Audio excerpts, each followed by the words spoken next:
Assalamualaikum warahmatullahi wabarakatuh. Akkam jirtanii kabajamtootaaf jaallatamtoota hordoftoota Jamilaa Jimmaa. Baga nagaan dhuftan viidiyoo alaatti warroonni addisii gara chaanala kanaa dhuftan subscribe gochuun maatii keenya ta'a. Warri immoo subscribe gootanii na waliin turtan baay'een isin jaalladha, hedduu galatooma. Sharii fi laayik gochuu hin dagatinaa isiniin jedha. Koomentii jalatti yaada keessan barreessuus hin dagatinaa. Akkam jirtanii kabajamtootaa fi jaallatamtoota hordoftoota koo Ramadaanii akkamii ulfaatamoo hin lafa. Biyyan jiru kana keessatti qorri waan jiruu fi akka dooba biyya biraa gubaa miti illaa Ramadaanii hojiilee waan malee rabbi isiniif halaafisu. Obboleeyyan kiyyaa akkam jirtan nagaa keessanii baay'een isin yaade wallahi hedduu kana sababa jalqaba Ramadaanaa kanaaf manuma keessa qajeelchuu qodaa waan argee qajeelchuutti goree viidiyoo yeroon isiniif horaa bonna beekudha guyyaa lamaan darban kana. Akkasumas baga isin gaheettiin isin gahee ji'a gammachuu ji'a kabajamaa kanaan baga rabbiin ittiin isin gaheen isin jedha. Rabbiin nama khayrii dalagatee maasii ofirraa qulqulleessee ji'a kana keessa darbu nu haa godhu. Egaa obboleeyyan kiyyaa irraan kana wannan isiniif qabadhee dhufee hedduun keessanii jaallattu dheetiin abdadha. Akkasumas ijoollee obboloota keessan warroota yaada'an yaadu kanaaf yookaan wanni kun isin namni heera caalaan keessan beekuu dandeessu garuu namni akkanumaan callime dhiyanaaf naaf hin galu dhiisu baay'eedha. Waa'een kunis maal jechuun keessan hin oolu ijoolleen biyya arabaa kana keessa jirru ijoolleen durbaa muslimii jechuudha. Quraana yookaan garee quraanaa irra gizee namni nama galchee quraanni naaf hin galu jechuudha. Kan nuti keessaa liiftii qabannu waan inni ofii kooti dabarseef jechuudha waan ani isinitti himu. Egaa obboleeyyan kiyyaaraan kana akka laafaatti akkamitti akka daftanii quraana barachuu dandeessan. Ammas immoo yaada akkamii of keessaa balleessinaan akka quraannis ni galuunis ni himaa. Gatii jiini kun ji'a khayrii qabu ta'ee fi arraba keenyaanis harka keenyaanis hamma dandeettii keenyaatiin waan khayrii qabu walii dabarsuu ayyaanuunis ni jedha. Isinillee koomentii jalatti yaada keessan barreessaa. Egaa obboleeyyan kiyya yeroo baay'ee garee quraanaa warra galtanii beektu ni beektanii. Ijoolleen yeroo dhufanii garee quraanaa keessa galanii keessaa liiftii qabatu jechuudha. Sababaan isaatis quraanatu namaan galu hin sobu'an. Quraanni yeroo duraatiif namaan galu waan namaan galee namatti fakkaata.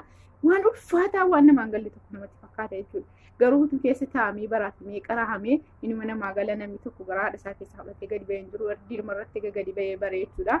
Nu har'a telefoona harkatti baadhannee akka laafaatti qara'uu dhiifneetu keessaa liiftii qabanna. Garuu abbootiin keenya immoo biyyarraa gara biyyaatti miilaan deemanii isaaf fudhanii agabuu isaanii ta'anii nyaachuuf dhuguriisanii jechuudha. Kan isaan diinii quraana rabbii baratanii hadhamma ooluu ollaanii irraan barsiisaa jiranu. Kanaafuu obboleeyyan kiyya quraana barachuu yoo feete namni quraana barachuu jibbu hin jiru. Dhiiraaf dubaraan yoonaan isin himu jalqaba yoo hurufa ergasii hin baratiin quraana kan qalama rimootaa qabu san bitattanii waan biraa dhiiftanii jalqabaaf huruufuma barattu.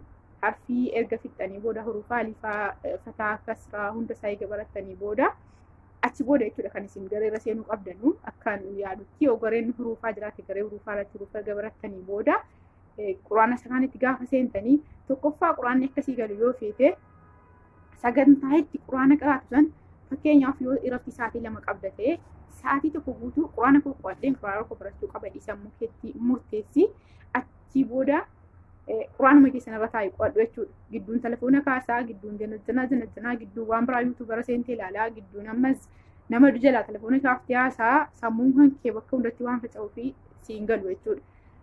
Sammuu kan kee tikiliirumaan itti qajeeliiti quraana kan keetu bakka sa'aatiin kun sa'aatiin quraana qara'u silkii kan kee cuftee quraana kee qo'achuu. Ijoollee telefoona keessaa gadi buufattee qara'uu barbaaddee daawunloodii gadi gootee achi booda daataa kee cuftee akka namni tokko sitti bilbilee sin jeeqne quraanuma kan kee qo'achuu. Inni lammaffaan immoo muuziqaa waan adda addaa dhaggeeffattee sammuu kan keessa muuziqaadhaan adochuu dhiisuu. Quraanuma ofii dhaggeeffachuu sa'aatii kee amma yeroo irratti argattuun hamma sa'aatiin siif mijatuuni garuma quraanaatti fiiguu malee quraanni namaaf gala. Baay'ee namaa gala sammuu ofiitti deeffatanii jennaan. Ana magama kootiin gaafan qobaatti qara'u naaf gala yeroo muruutti irra dhaqee narkaa bada jechuudha. Sababaan isaatis maaliifi eessatti dogongoree innaan hin dogongorti naan jedhama adda waan yeroo sana sammuu keessatti yaaduu fi innan sila beeku narkaa bada. Yeroo qophaa immoo irra deddeebitee qo'attee baay'ee tokko namaa galaa. Quraana qara'uun akiraa qofa osoo hin taane addunyaa kana irratti illee nama fayyada. An ofii kan kooti waan an argeef jechuudha. Lapheen kan kee rahaa qaba. Irriba gaarii raftaa. Waswaasii adda addaa hin qabdu. Namni quraana qara'u waswaasii adda addaa illee hin qabu. Sammuun kee illee aarasi galfata jechuudha. Yaaddoo adda addaatiin illee hin xaxamtu. Namni waa yaadne hin jiru. Walaakiin akka yeroo kaan muuziqaa dhaggeeffatanii boo'u, akka yeroo kaan biyya faarsamanii boo'u irraa nama qusata jechuudha quraanni. Sana malees hurufa quraanaa yoo baranne akka qallaaliitti arabiffa dubbisuu dandeenya. Arabiffa dubbisuu dandeenyaan immoo rakkoon tokko nurra gahuu hin danda'u. Sababaan isaatis hamma warri arabaa waggaa kan kee utoo hin jaallatiin fa'aa kuntiraata kan lammeessaa farramsiisan hedduutu jiru. Waan akkasii sana fa'aa dubbisuuf baay'ee nama gargaara. Quraanii nurra imaanaati waan ta'eef jajjabaannee quraana qaraanee diinii keenya ilmii keenya habarannu isiniin jedha obboleeyyan kiyya. Akka nama isinitti mee kanatti irra teessanii qo'attanii sagantaatti baaftanii yeroo kana wajjin hojjedha. Sa'aatii 2 yookaan sa'aa 1 qaba yoo ta'e immoo gimmaashi sa'aatii yoon ijoollee wajjiniin kolfee taphadhee gimmaashin sa'aatii yeroon kun yeroo man quraanatti qarawwattee silkii kee daataa cufattee teessee quraanuma kee qo'annaan akka laafaatti yeroo gabaabaa keessatti jechuudha. Ani amma yeroo gabaabaa keessatti ergaan quraana qarawuu jammaree ganaa waggaadha jechuudha. Waggaa ramadana kanaati.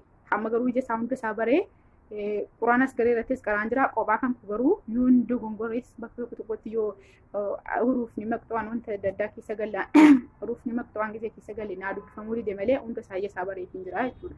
Kanaafuu egaa obboleeyyan kiyyaa akka isin irraa waa barattan abdiin qabaa. Viidiyoo irraa akka isin jaallattan abdiin qabaa. Yoo jaallattan sheer laayik gochuu hin dagatinaa.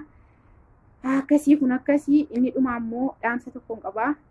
Dhaamsa kan kanas ijoollee biraan nagaa sheer godhaati. Egaa obboleeyyan kiyya akkuma isin beektanuu yeroo hunda yeroo beeruutiin keessatti ijoolleen beeruut keessa jiranuu ijoolleen rakkinaan dararamu malee takkaa beeruut keessatti namni haara galfatee jiru.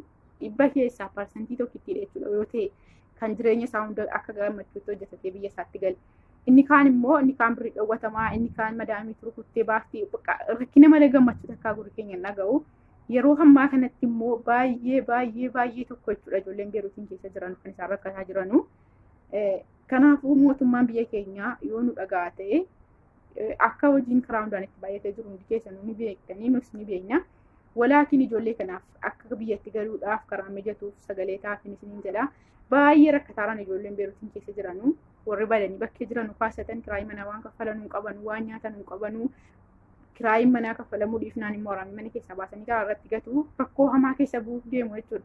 Kabajamaa jaallatamaa Dr. Abiy rabbiif jedhiitii ijoollee kanaaf karaa isaan ittiin biyyatti galanuu mijeessiif siin jenna. Kanarraa kan hafee baay'een isin jaalladha. Nagaan naa tura. Ciao.